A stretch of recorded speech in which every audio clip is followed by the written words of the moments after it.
बिस्मिल्लाहिर्रहमानिर्रहीम। दोस्तों, आज बहुत ही प्यारा वाक़या हज़रत सुलेमान अलैहिस्सलाम के बारे में आपको बताते हैं। नबी सुलेमान अलैहिस्सलाम नबी दाऊद अलैहिस्सलाम के बेटे थे। हज़रत सुलेमान अलैहिस्सलाम सिर्फ नबी ही नहीं थे बल्कि बहुत ज़्यादा ताकत रखने वाले बादशाह भी थे।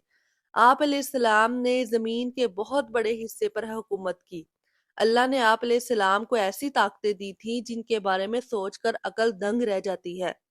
हज़रत सुलेमान अलैहिस्सलाम बचपन ही से बहुत ज्यादा सूझबूझ, अकल और समझ रखते थे। सामने वाले की बात जल्द समझ लेते थे, नतीजा निकालते और फैसला करते थे। एक मर्तबा आप अलैहिस्सलाम ने कम उम्री में अपनी दानाई की बातों और कानून का असूल बनाकर सबको चुका दिया। हवाइयों के एक रोज गुस्से में भरे हुए दो आदमी हजरत दाऊद अलैहिस्सलाम के पास आए और उनमें से एक ने कहा, ए नबी अलैहिस्सलाम, मेरे गले से भरा हुआ खेत था। इस आदमी की भेड़ बकरियां इसमें घुस आई और मेरी खड़ी जो फसल है तबाह कर दी। दाऊद अलैहिस्सलाम ने सारा किस्सा सुनकर फैसला सुनाया। चरवाहे की गलती से किसान का नुकसान हुआ, इसलिए वो अपनी भेड़ बकरियां किसान को दे देगा। इससे उसका नुकसान पूरा हो जाएगा। पास ही बैठे सुलेमान अलैहिस्सलाम, जो उस वक्त कम उम्र थे, अपने वालिद से अर्ज करने लगे, अब्बा हुजूर, आप अलैहिस्सलाम का फैसला बिल्कुल सही है, मगर क्या मैं अपनी राय दे सकता हूँ?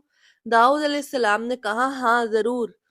सुलेमान अलैहिस्सलाम ने अदब से कहा, मेरा मशवरा है कि चरवाहे के सब जानवर किसान को दे दिए जाए और इनके दूध और ऊन से फायदा उठाए, और किसान का खेत चरवाहे के हवाले किया जाए और इसमें हल चलाए, अनाज उगाए।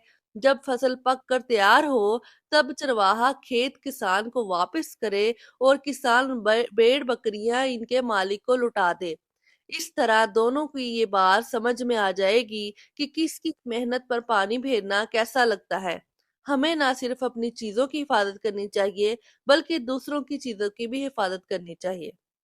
दोस्तों, आपको ये वाकया कैसा लगा? वीडियो पसंद आई है तो वीडियो को लाइक करें, शेयर करें और ऐसी इस्लामिक और मालूमाती वीडियो देखने के लिए मेरे चैनल को सब्सक्राइब करें। शुक्रिया।